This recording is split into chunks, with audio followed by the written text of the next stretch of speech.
అవును సార్, ఛానల్లో ప్రోగ్రాం పేరు చెప్పి అతన్ని కలిశాను. గుడ్. నీకెలా అనిపించాడు? అంటే అతన్ని పెద్దగా అనుమానించాల్సిన అవసరం లేదనిపించింది సార్. అవునా? Yes sir.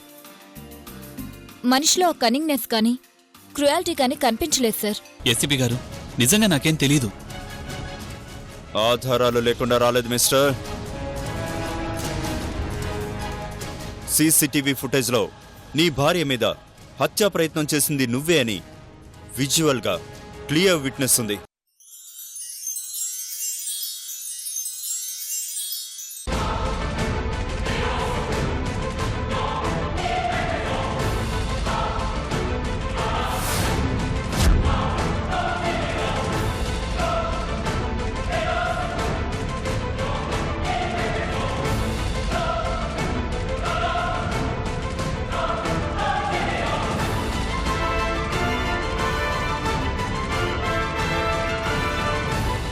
Take him into the custody.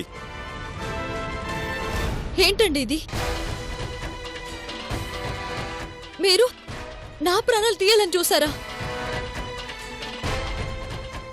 ఏం ద్రోహం చేశానండి? ఎందుకు నన్ను చంపాలనుకున్నారు? అంటే ఇంతకాలం మాతో మంచిగా ఉంటూ మా ప్రాణాలు తీయాలని చూసింది నువ్వా? మీలో ఇలాంటి ఒక రాక్షసుడు ఉన్నాడని తెలియక మిమ్మల్ని ఎంత గుడ్డిగా నమ్మమండి. కట్టుకున్న భార్యని, తోడబుట్టిన చెల్లిని చంపాలనుకున్నావంటే నువ్వు ఒక మనిషివేనా?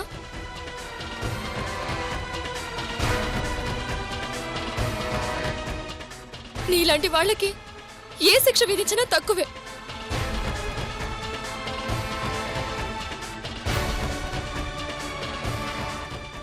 నిన్ను అమాయకంగా నమ్మినందుకు బాగా బుద్ధి చెప్పావన్నయ్యా. సార్, నమ్మించి గొంతుల కోసే ఇలాంటి వాళ్ళకి చిన్న చిన్న శిక్షలు సరిపోవు. ఉరి శిక్ష వేయించండి. ఇన్స్పెక్టర్, ఇంకా చూస్తారేంటి? Arrest him.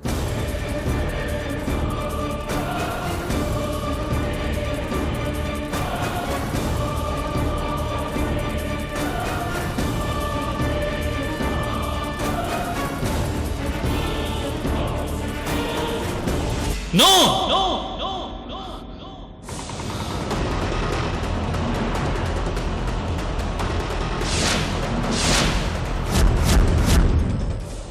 అలా జరగకూడదు. నాకు అప్పగించిన పని పూర్తి కాకుండా ఆ ఏసీపీకి నేను దొరకకూడదు.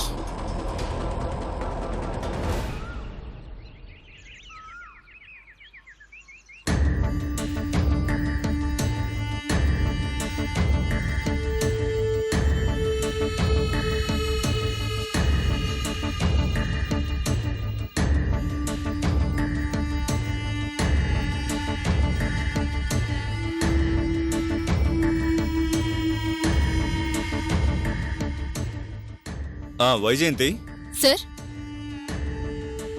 ఆ బాంబ్ బ్లాస్టింగ్ కేసులో దొరికిన వాడు ఏమంటున్నాడు? మన వాళ్ళు చెప్పించే ప్రయత్నంలో ఉన్నారు sir. What is this Vyjayanthi? ఇంకా ప్రయత్నంలోనే ఉన్నారా? ఈ పాటికి చెప్పేసే ఉండాలి.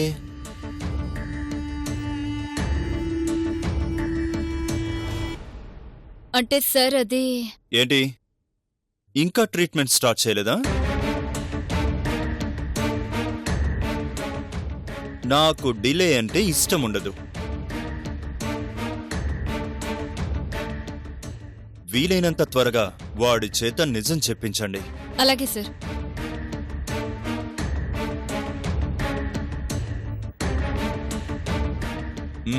వాట్ మిస్టర్, కాఫీ తాగుతారా? No thanks. వద్దా? అలవాట్లేదా? వద్దు. అలవాటున్నా వద్దు అంటున్నారంటే నేను పిలిపించానని నర్వస్గా ఫీల్ అవుతున్నట్టున్నారు. జస్ట్ క్యాజువల్గా మాట్లాడాలని పిలిపించానంతే. Be cool. నన్ను పిలిపించడానికి కారణం తెలుసుకోవచ్చా? వస్తున్నా, అక్కడికే వస్తున్నా. చెప్పే ఉంటుందిగా, నందిని అనే అమ్మాయి మీద ఒకటికి 2 సార్లు మర్డర్ అటెంప్ట్ జరిగింది. జరిగేది ముందే తెలిసినట్లు మీరు అక్కడ ఉండడానికి కారణం? తన మీద ఫస్ట్ అటాక్ జరిగినప్పుడు ఎల్బీ నగర్లో ఫ్రెండ్ మ్యారేజ్కి వెళ్ళి బాగా లేట్ నైట్ వస్తుంటే గుడి దగ్గర తననెవరో కిడ్నాప్ చేస్తూ కనిపించారు. అంతకుముందు తను నీకు పరిచయం లేదు కదూ? లేదు.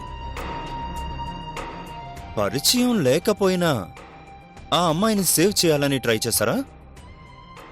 ఒంటరిగా ఒక అమ్మాయి ప్రాబ్లంలో ఉంటే ఎవరి హెల్ప్ అయినా తీసుకోవడానికి దగ్గరలో ఎవరూ లేరు. అందుకే రిస్క్ చేశాను. గుడ్. మీలాంటి యువకులు ఈ దేశానికి చాలా అవసరం. మరి సెకండ్ టైం కూడా తన మీద అటాక్ జరిగిందట కదా? అప్పుడు మీరు ఎక్కడి నుంచి వస్తున్నారో?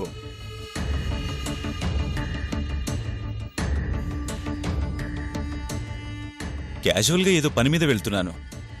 ఆల్రెడీ పరిచయం ఉంది కాబట్టి వస్తూ తనేంటి అక్కడుందని చూసేసరికి ఒక వెహికల్ తన వైపు ఫాస్ట్గా రావడం గమనించి లాస్ట్ మినిట్లో సేవ్ చేశాను. మరి ఆ వెహికల్ నెంబర్ నోట్ చేసుకోవాలనిపించలేదా? ట్రై చేశాను, బట్ అప్పటికే ఆ వెహికల్ బాగా దూరం వెళ్ళిపోయింది. అంటే ఆ 2 ఇన్సిడెంట్స్లో మీరు ఎవ్వరిని ఐడెంటిఫై చేయలేదు?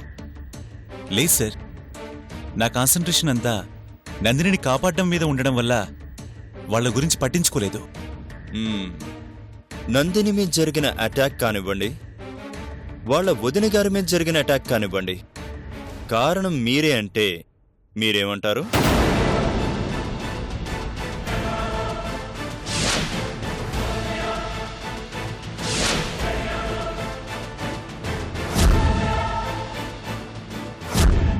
చెప్పండి.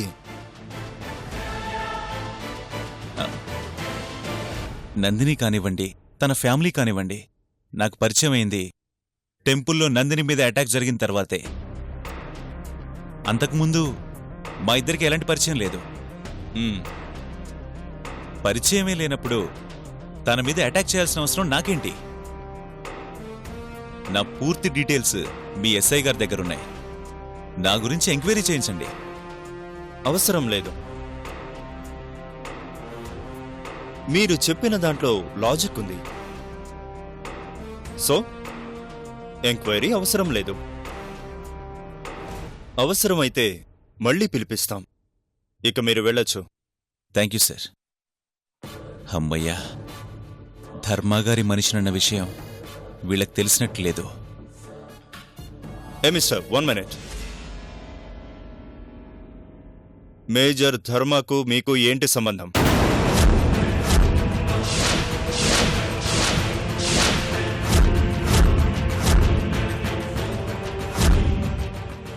అన్ని వివరాలు చెప్పారు, కానీ ధర్మగారి గురించి ఒక్క మాట కూడా చెప్పలేదు. కారణం? Come on tell me. అది నాకెంతో హెల్ప్ చేసిన గొప్ప మనిషి ఆయన. ఒక రకంగా ఆయన నా గాడ్ ఫాదర్. అంతకన్నా ఆయన గురించి చెప్పడానికి ఏమీ లేదు. మరి ఈ విషయం ఎంక్వైరీలో ఎందుకు చెప్పలేదు? అంటే మేడం నన్ను అడగలేదు. ఓకే. మీరు ఆయనకి రెగ్యులర్గా ఫోన్ టచ్లో ఉంటారా? అఫ్కోర్స్. ఆయన నా వెల్ విషర్. అందుకే ప్రతి విషయాన్ని ఆయనతో ఫోన్లో షేర్ చేసుకుంటాను. Okay then, thank you very much. ఇక మీరు వెళ్ళొచ్చు.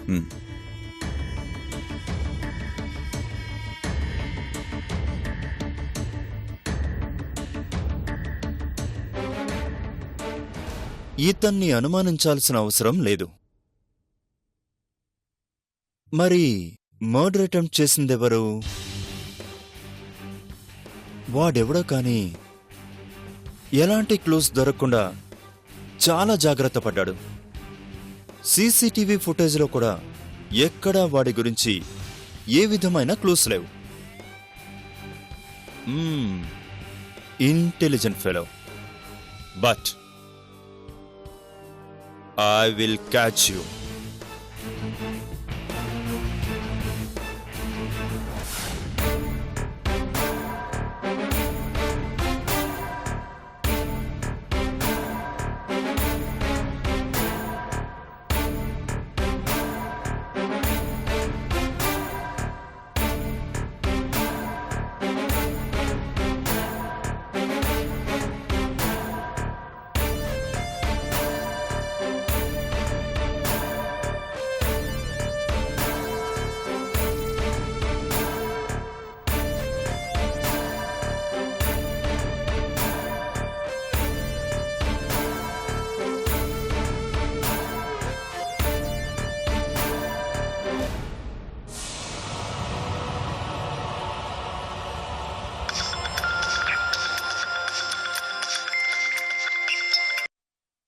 హలో, ఎవరు? ACP Dhruva here.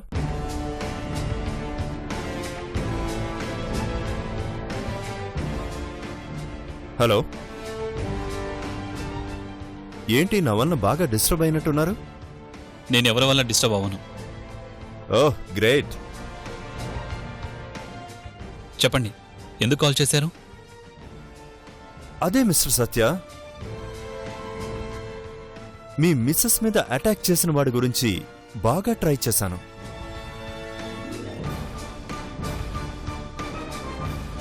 వాడెవడో బాగా ఇంటెలిజెంట్ ఫెలో. ఎక్కడ ఎలాంటి క్లూస్ దొరకకుండా, దొరికిన క్లూస్ ఉపయోగపడకుండా చాలా జాగ్రత్త పడ్డాడు. బట్ ఒకటి మాత్రం ష్యూర్, తప్పు చేసినవాడు మా నుంచి తప్పించుకోలేడు.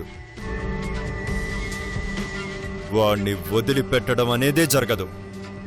ఇది చెప్పడానికి ఫోన్ చేశారా? చెప్పాల్సింది మీకే కదా. మిమ్మల్ని మీ మిస్సెస్ని స్టేషన్కి పిలిచి బాగా ఇబ్బంది పెట్టాం. బట్ కేసులో నో డెవలప్మెంట్. మీరు మీ కోఆపరేషన్ పూర్తిగా ఇచ్చారు కాబట్టి ఇక వాడి సంగతి నేను చూసుకుంటాను. మా పోలీస్ వాళ్ల డేగ కళ్ళు వాడి కోసం వెతుకుతూనే ఉంటాయి. కనిపించిన రోజు వాడికి వాట్ ఈజ్ పోలీస్ అనేది అర్థమయ్యేలా నేను చేస్తాను.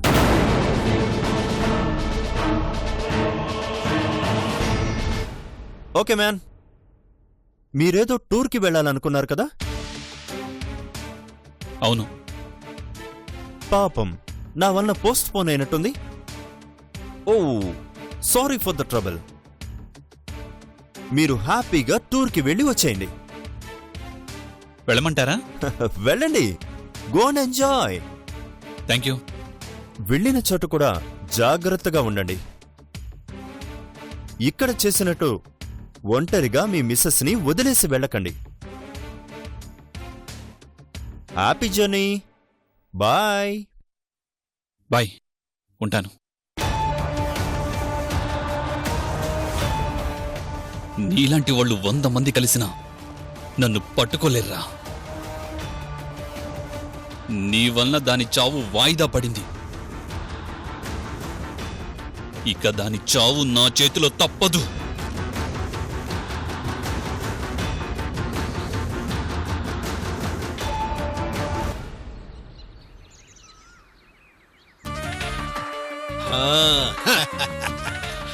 రాత్రి పగలు నిద్ర లేకుండా చేసి ఆ ఏసీపీ ఏందల్లుడు కొండందవి ఎలుకను పట్టినట్టు అంత హడావుడు చేసి చేతులెత్తేశాడు. మనం అనవసరంగా భయపడ్డాం గాని ఆ, అల్లుడు ఆ తంత్రగడి మాయలో ఉన్నా తెలివిగా ఎక్కడ ఏ ఆధారం దొరకకుండా ప్లాన్ చేశాడు మావా. పొటేలా పొడిచిరావి అంటే కసాయి కొట్టుకుపోయి కైమ అయిందంట. అట్టా ఉంది ఆ ఏసీపీ కథ. మొత్తానికి మనకు వాడి భయం లేకుండా పోయింది మావా.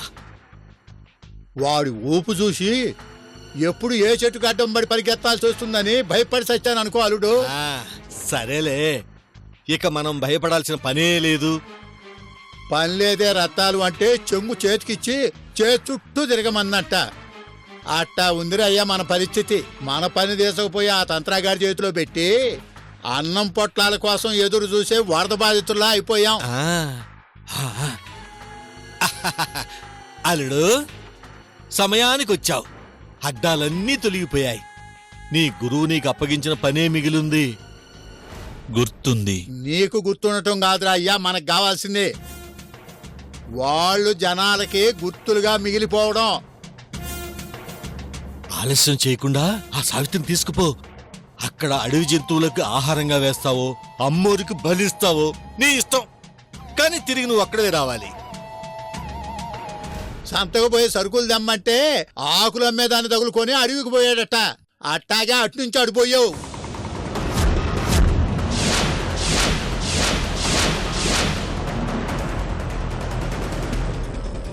ఎలా కనిపిస్తున్నా నీ కళ్ళకి? మావా వాడిని ఎందుకు గెలుతావు? మనిషే తేడా అనుకుంటే మాట కూడా తేడాగుందేందల్లుడు. వీడు ఆ తంత్రగాడి ప్రభావంలో ఉన్నాడుగా, అలాగే ఉంటాడు. మరి పెళ్ళాంతో చెల్లెలతో బాగానే మాట్లాడుతున్నాడుగా. తంత్ర వశీకరణ శక్తితో తను అక్కడి నుంచి ఏం ఆదేశిస్తే అలా చేస్తుంటాడు. చూడలుడు, ముందు సావిత్రిని పైకి పంపించిరా. వచ్చాక నందిని సంగతి ఎక్కడ చూసుకుందాం. అలాగే. పులిని కొట్టాక పులిపిల్లదేముందిలే, సంకలో పెట్టుకొని సాగు కొట్టొచ్చు. ముందు ఆ సావిత్రి సంగతి చూడు.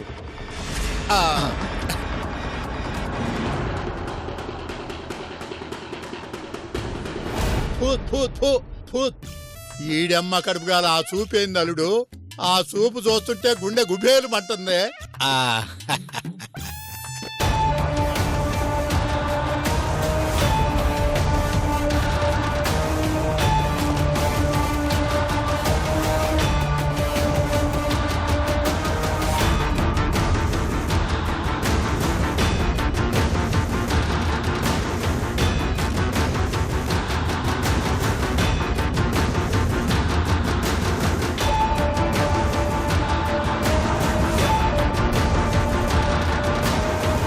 చూసావమ్మా, అదని ఇదని ఆ పోలీసులు మనల్ని ఎలా డిస్టర్బ్ చేశారో.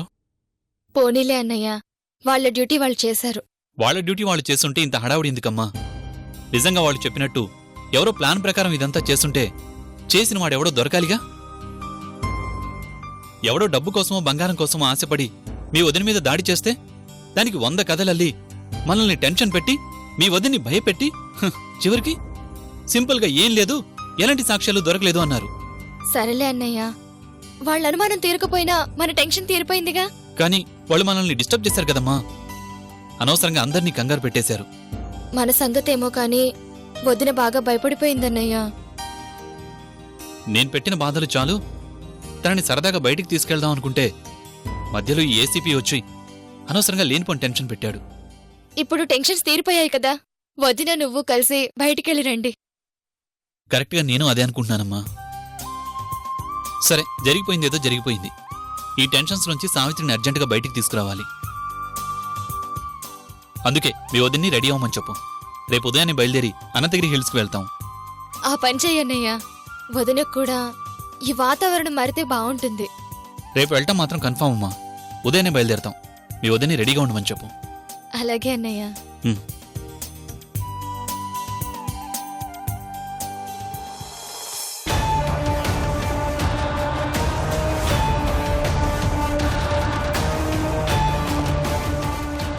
ఆ ఏసీపీ గాడి వలన ఇప్పటికే దాని చావు 2 రోజులు వాయిదా పడింది. రేపు వెళ్ళడం కన్ఫామ్. ఆ ప్రశాంతమైన వాతావరణంలో ప్రశాంతంగా అది చావడం కన్ఫామ్.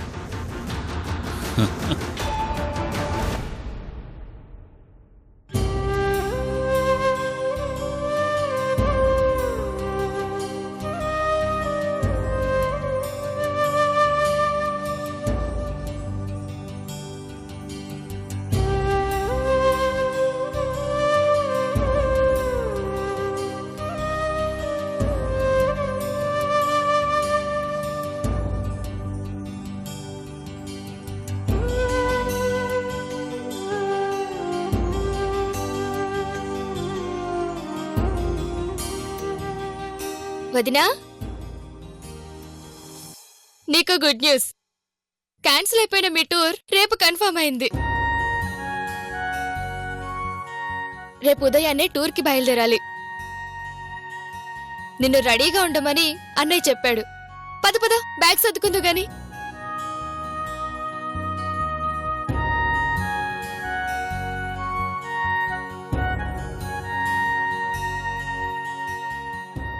అదేంటి వదినా, అన్నయ్య సరదాగా టూర్కి వెళ్దామంటే నువ్వేంటి అలా డల్గా ఉన్నావు? ఈ పరిస్థితుల్లో టూర్కి వెళ్ళటం అవసరమా? నాకెటూ వెళ్ళాలని అనిపించడం లేదు. అదేంటి వదినా, అన్నయ్యకి లేదా టెన్షన్? అయినా నీ సంతోషం కోసం అన్నయ్య టూర్ ప్లాన్ చేస్తే ఇప్పుడు నువ్వు ఇలా అన్నావంటే బాధపడ్డా. మనసంతా అదోలా ఉంది నందిని. మనల్ని చంపాలని ఎవరూ అంత ప్లాన్డ్గా ట్రై చేస్తున్నారు అంటే మనం ఎవరికి ఏ ద్రోహం చేశామని మనల్ని చంపాలని చూస్తున్నారు. ఇదే ఇక్కడున్న దగ్గర నుంచి ఇలాంటి ఆలోచనలతో బాధపడతావనే అన్నయ్య నిన్ను బయటికి తీసుకెళ్లాలని ప్లాన్ చేశాడు.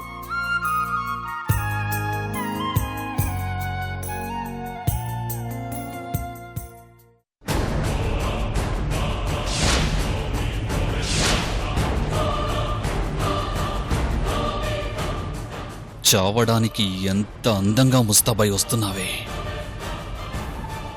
రా.